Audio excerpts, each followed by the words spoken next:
베데스다라는 연못에서 하늘의 자비를 기다리며 하루하루를 지내는 사람들이 있었습니다. 그 중에 38년 된 병자는 자기 힘으로 일어설 수조차 없는 사람이었죠.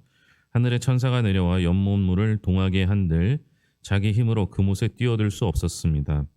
절망의 땅에서 날마다 희망 고문을 당하는 38년 된 병자를 예수님이 말씀으로 고치시는 장면이 나옵니다. 막연히 하늘의 자비를 기다리는 병자들에게 예수님이 다가오시죠. 베데스다라는 연못에 어떤 사람들이 가득 찼는지 2절과 3절 같이 읽겠습니다. 예루살렘에 있는 양문 곁에 히브리 말로 베데스다라는 못이 있는데 거기 행각 5이 있고 그 안에 많은 병자, 맹인, 다리 저는 사람, 혈기 많은 사람들이 누워 물의 움직임을 기다리니. 거기에는 이제 많은 병자가 있었는데요. 성경 그대로 맹인, 그다음에 다리 저는 사람, 혈기 많은 사람 등 많은 병자들입니다. 이 베데스다라는 곳에는 예루살렘에 보면 양의 문이라고 있어요. 이 양의 문을 양문이라고 표현하는데요. 양의 문이 왜 필요했느냐? 이 양의 문은 말 그대로 양이 드나드는 문이에요. 그럼 예루살렘 성전 안에 또는 예루살렘 성 안에 왜 양이 드나드는 문이 필요합니까? 이게 전부 제사 때문에 그래요. 그 옆에 베데스다라는 못이 있는데요. 그러니까 양문 옆에 베데스다가 있었다는 건 무슨 의미겠어요? 예? 제사를 드리기 위해 양의 그 양문으로 드나드는 그 양문, 그러니까 양의 문 옆에 못이 있었다는 건 제사를 드리기 위해서 양을 그 못에 씻었을 가능성이 높습니다. 그러니까 거기가 이제 양을 깨끗하게 씻는 곳이 된 거죠. 이게 아마 이것과 병이 낫는 것이 아마 혼용됐을 가능성이 높습니다. 이 베데스다라는 것은요, 베이트 헤세다라는 것을 음역한 것인데요. 은혜의 집, 자비의 집이라는 뜻이 있습니다. 행각 5은 5개의 기둥으로 된 벽이 없는 주량이고요. 이곳에서 병자들은 비나 이슬을 피해 거주했던 것으로 보입니다. 베데스다 못 주변에 모여든 병자들은 시각장애인, 소아마비 환자, 근 위축증 환자, 중풍병자 등 다양해 보입니다. 은혜의 집과 자비의 집에서 고통의 소리가 가득 찼겠죠.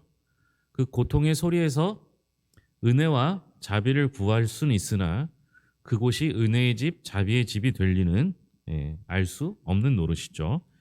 그 베데스다 못가에 모인 사람들이 하루 종일 기다리는 게 뭐냐? 4절입니다. 4절 같이 읽겠습니다. 이는 천사가 가끔 못에 내려와 물을 움직이게 하는데 움직인 후에 먼저 들어가는 자는 어떤 병에 걸렸든지 낫게 됨이러라. 예, 천사가 못에 내려와서 물을 한번 동할 때가 있어요. 그것도 언제 동해요? 예, 여기 보면 가끔이라는 가끔이라는 말은 정기적으로 정해진 때 이루어지는 일이 아닌 거예요. 언제 물이 움직이는지 알 수가 없는 상태입니다. 그리고 물이 동했을 때 가장 먼저 들어가는 사람이 병에 나을 수 있다라는 것을 들었기 때문에 그곳에 모여 있었겠죠. 이 전설입니다. 왜냐하면요, 이 38년 된 병자가 뭐라고 말해요? 예수님께서 낫고자 하느냐 물어봤더니 뭐라고 얘기해요? 나를 못에 넣어줄 사람이 없다는 거예요. 그때 표현이 7절 끝부분에 보면요. 병자가 대답하되 주여 물이 움직일 때에 나를 못에 넣어주는 사람이 없어. 내가 가는 동안에 다른 사람이 먼저 내려가나이다. 그러니까 이 병자는요, 누군가 소리를 쳤을 가능성이 있겠죠. 물이 움직인다 이렇게 소리치니까 그 소리를 듣고 물 쪽으로 이제 내려가기 위해서 가다 보니까 어떻게 돼요? 다른 사람이 먼저 내려간 경험이 있는 거예요. 그러니까 물이 동하기는 동하는 것 같아요. 그런데 아무리 봐도 물이 동할 때 제일 먼저 들어간 사람이 치료됐다는 얘기는 잘 모르겠습니다. 문제는 뭐예요? 자, 제가 처음에 말씀드렸듯이 가끔 동했다 그랬잖아요. 그러니까 언제 들어갈지 정해지지도 않았어요. 그리고 또 하나는 들어가는데 가장 먼저 들어간 사람만 나와요. 전설로도 그래요.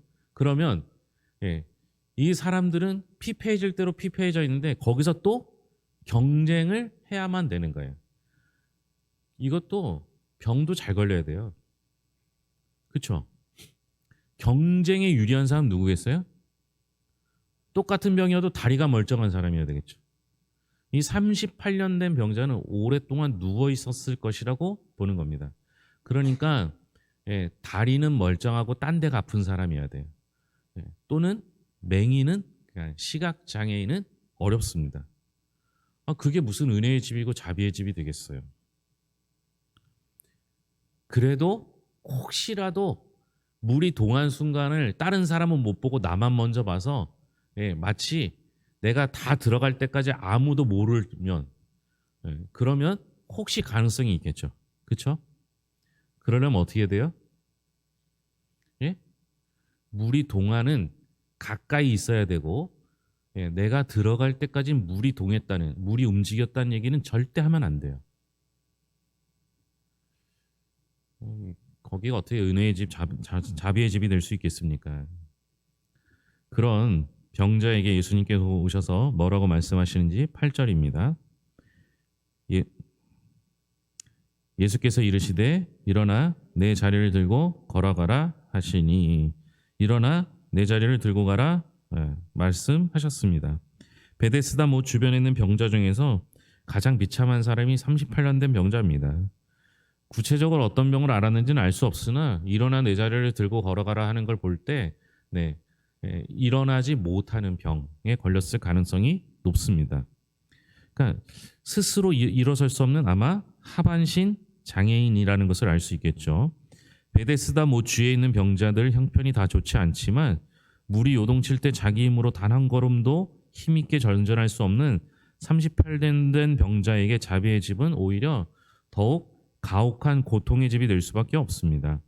그런 소망 없는 자를 예수님께서 근원을 고쳐주시죠. 단지 베데스다 못에 일찍 들어가도록 등을 밀어주는 도움이 아니라 병을 낫게 해 주셨습니다.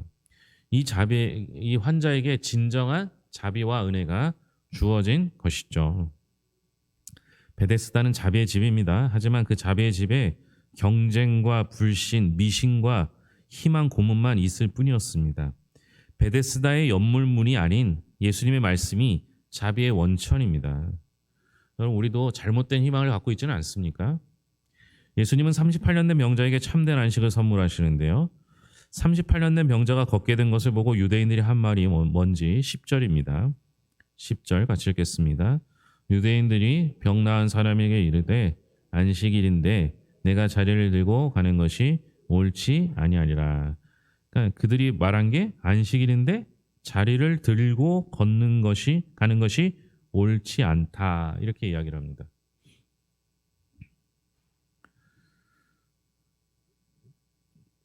보시면 이 사람이 나왔을 때는 날짜로 봤을 때 이제 안식일이었습니다. 안식이라는 건 우리도 뭐 주일 되면 알잖아요, 그죠? 내일 주일이라는 거 알고 주일 날에도 알고, 그죠? 그렇죠? 여기는 안식일을 우리보다 훨씬 더 엄격하게 지냈기 때문에 안식이라는 건 단번에 알 수 있어요. 또 하나 유대인들이 알고 있는 건 뭐냐? 이 사람이 병자였다는 사실입니다. 10절 보면 병 나은 사람 이렇게 이야기하죠. 그러니까 이미 병이 있었다는 걸 알고 있는 거죠. 그러면 여러분 한마디라도 뭘 해야 되는 거예요? 병 나은 사람한테 야, 어떻게 병이 나았냐, 축하한다, 뭐 아니면 누가 너를 낫게 했느냐, 이거 물어봐야 되는데 뭘 물어봐요? 자리를 들고 걸어가라요. 여러분, 그 사도행전 2장에 보면요, 베드로와 요한이 그 성전 미문에 앉아 있는 안진뱅이라고 하죠. 그 지체 장애자를 할 때 뭐라고 얘기해요? 뭐 내게 그 은과금은 없으나 그리고 나서 내게 있는 것으로 뭐 내게 주노니 곧 나사렛 예수 그리스도의 이름으로, 그다음에 마지막에 뭐래요? 일어나 걸으라. 여기랑 다른 게 뭐예요? 여기는 자리를 들고 일어나라고 하고 거기는 일어나 걸으라고 해요. 여러분, 자리가 왜 필요한 거예요? 그 하반신 마비자에게, 하반신 장애인에게 자리가 왜 필요한 거예요? 장애가 있으니까 필요한 거예요. 그 깔고 그 욕창이 생기니까 자리는 장애가 있을 때나 필요한 거예요. 그런데 주님께서 왜 이 사람에게 특별히 자리를 들고 일어나 걸어가라고 했어요. 예? 예. 이거는 저는 의도적이었다고 봅니다. 그 자리는 냄새 나는 자리예요. 그러니까 꼼짝 못하고 누워 있는 사람에게서는 분명히 욕창이 생기고요. 그게 살이 썩어가는 거거든요. 그럼 그 진물이 다 그 자리에 묻어 있었어요. 그러니까 꼬질꼬질하고 냄새 나는 자리란 말이에요. 그 들고 가라는 건 그 자리가 누워 있던 자리니까 아무리 말았어도 내 몸만 하거든요. 내 키만 하거든요. 그러니까 어떻게 돼요? 다른 사람한테 눈에 잘 띄는 거예요. 금방 걸리는 거죠. 그걸 보고 유대인들은 병 고친 사람을 보는 게 아니라 병 고친 사람이 들고 있는 자리를 보게 한 거예요. 그랬더니 유대인들이 안식일에 못하는 게 뭐예요? 뭘 들고 걷는 걸 하면 안 되는 거예요. 그런데 이 사람은 뭘 한 거예요? 들고 걷는 거예요. 그러니까 하지 말아야 될 두 가지를 하게 한 거죠. 그랬더니 유대인들이 그걸 이야기를 합니다. 그래서 너 왜 그걸 들고 가느냐 이렇게 얘기했더니 나를 고쳐준 사람이 들고 가라고 해서 나는 들고 갑니다. 그럼 들고 간 사람이 잘못한 거예요? 들고 가라고 말한 사람이 잘못한 거예요? 예? 실제적 범죄는 누가 저지른 거예요? 그들의 율법대로라면 들고 간 사람이 잘못한 거잖아요. 근데 이제 병에서 나으니까 무슨 문제가 생겨요? 율법을 어기면 안 되는 거예요. 그래서 나를 고쳐준 사람이 들고 가라고 했다. 그러면은 이 유대인들이 거기서 멈춰야 되는데 어떻게 해요? 그럼 그거 누가 했느냐? 이렇게 묻는 거예요. 평소에 병자로서 또 베데스다 연못에 병자들이 수북히 모여 있는데도 불구하고 관심도 안 가졌던 사람이 안식일 날 그 자리를 들고 걷는 걸 가지고 이제 시비를 걷는 거죠. 우리가 믿음의 사람들로서 다른 사람 잘 되는 꼴 보면 축하해 줘야 돼요. 근데 너 왜 주일날 그거 하냐? 이렇게 얘기하는 경우가 우리도 과거에 진짜 많았어요. 대표적인 게 뭐예요?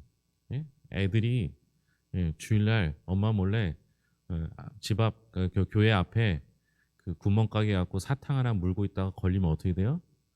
너 주일날 감히 돈을 사용해? 랑 뭐가 다른 거예요? 똑같은 거죠.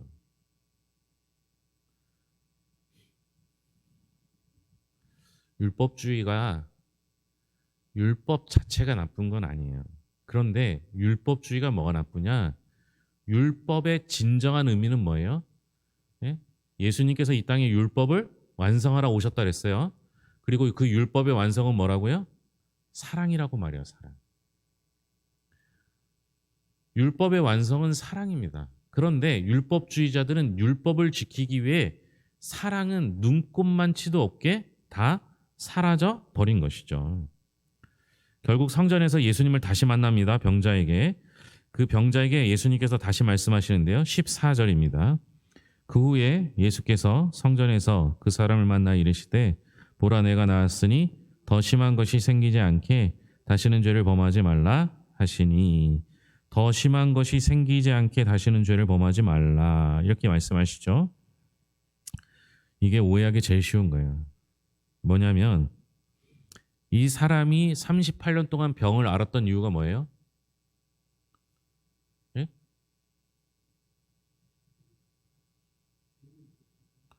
그러니까 그렇게 오해하게 된다는 거죠. 여러분 죄를 지었기 때문에 병이 걸렸다라고 하는 의미 그 내용은 사실은 유추할 수밖에 없어요. 그러니까 명확하게 이 사람이 죄 때문에 그런 것이 죄 때문에 병이 걸렸다라는 말을 알 수가 없어요. 알 수 없는 걸 우리는 걸렸다라고 유추해서는 안 됩니다. 다만 죄를 범하지 말라고 한 이유는 뭐냐? 더 심한 것이 생기지 않게. 그러니까 이때도 그 특정 죄를 명시한 것 아닙니다. 그리고 이 내용은 사실은 앞에 병자가 병이 걸렸던 이유를 설명하기보다는 뒤에 있는 내용을 설명하기 위한 것이 더 가깝다라고 보는 게 맞습니다. 이제 죄를 짓지 말라, 이런 의미라고 보시는 게 맞아요. 왜냐하면 이 명령이 현재 시제형으로 쓰여져 있기 때문에 그래요.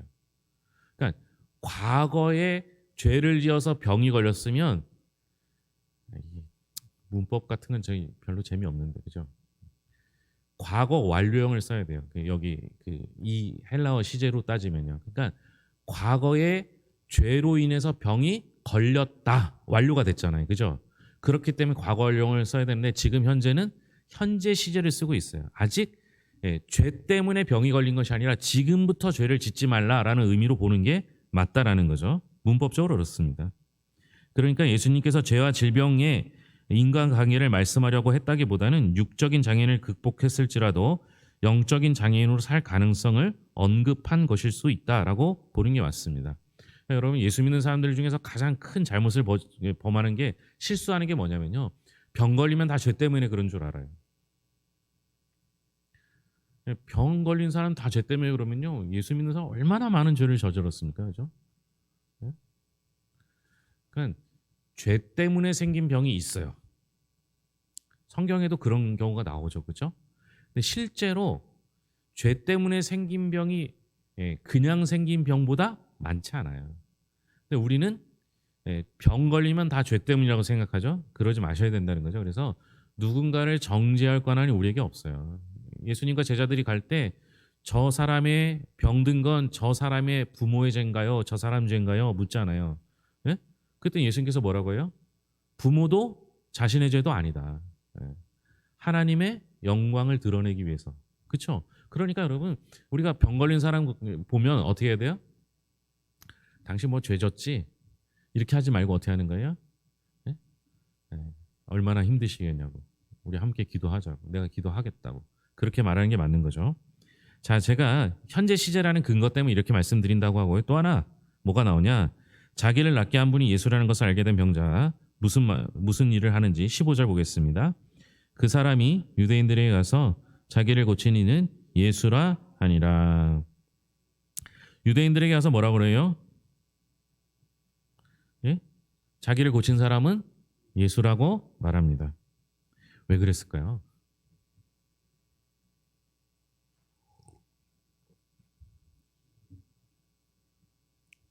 이게 그 병자가 자신을 예수님이 고쳐주셨는데도 불구하고, 보세요. 유대인에게 가서, 어떻게 가다가 유대인을 만난 게 아니라 유대인한테 가서 나를 고친 사람이 예수였습니다라고 고자질하는 거예요. 그러니까 예수님께서 더 심한 일이 생기지 않도록 뭐 하라고 그랬어요? 예? 죄를 짓지 말라 그랬는데 대번 뭐 한 거예요? 예? 16절 볼까요? 그러므로 안식일에 이러한 일을 행하신다 하여 유대인들이 예수를 박해하게 된지라. 결국 이 병자의 고자질로 인해서 예수님에게 어떤 일이 벌어집니까? 박해가 일어나기 시작합니다. 그러니까 그 현재 시제라는 것 때문에 그런 추측을 한 거고요. 그 다음에 15절 16절 이어 나오는 것을 보면, 그는 자신의 죄를 유대인들에게 면하기 위해서, 또는 그것을 예수님한테 떠넘기기 위해서 고자질한 걸로 보이고, 그로 인하여 그때부터 안식일을 범하는 예수님을 박해하기 시작합니다. 예수님이 38년 동안 병들었던 자에게 더 이상 죄짓지 않도록 경고한 건 아마도 이런 상황을 예상했기 때문인 것으로 보입니다. 그는 은혜를 배역하는 죄를 범했습니다. 육체의 질병이 낫는 것보다 더 중요한 건 뭐예요? 영적으로 눌려있던 마음이 평안을 얻고 참된 안식을 얻어야 되는 것이죠. 여러분 38년 동안 병으로 살았는데 나를 고쳐준 분이 얼마나 감사해요. 그러면 평생 은희로 모시고 살아도 되는데 병 고치고 나니까 당장 어떤 마음이 드는 거예요? 야, 내가 유대인에게 잡혀서 죽으면 어떡할까? 이제 겨우 살만한데 쫓겨나면 어떻게 할까? 이 유대인이 예수님을 만난 장소가 어디예요? 아니, 이 병자가 예수님을 만난 장소가 어디예요? 성전에 갔다가 만나요. 병자가요. 예? 38년 동안 병들었던 사람이 이제 고침을 받고 제일 먼저 어디 간 거예요? 성전을 간 거예요. 믿음이 좋아서요? 예?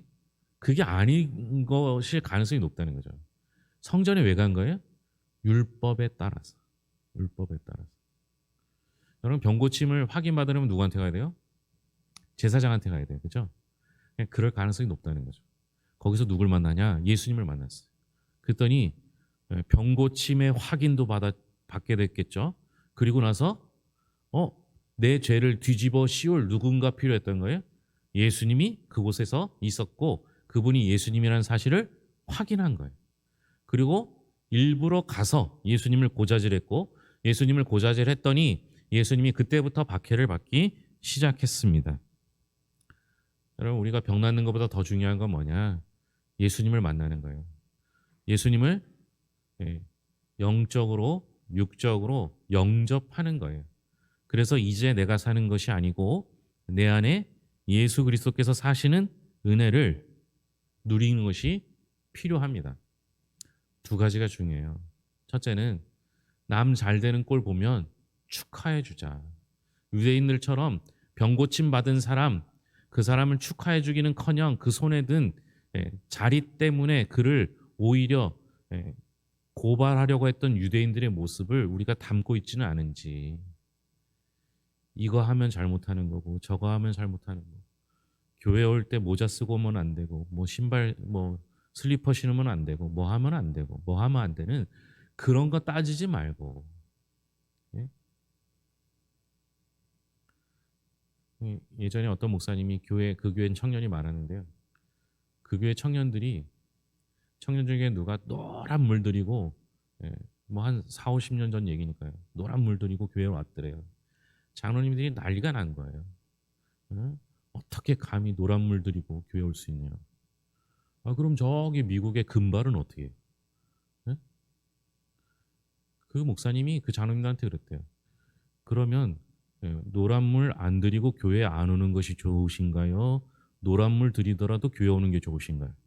명확하잖아요. 예? 어느 날 슬리퍼 신고 왔대요.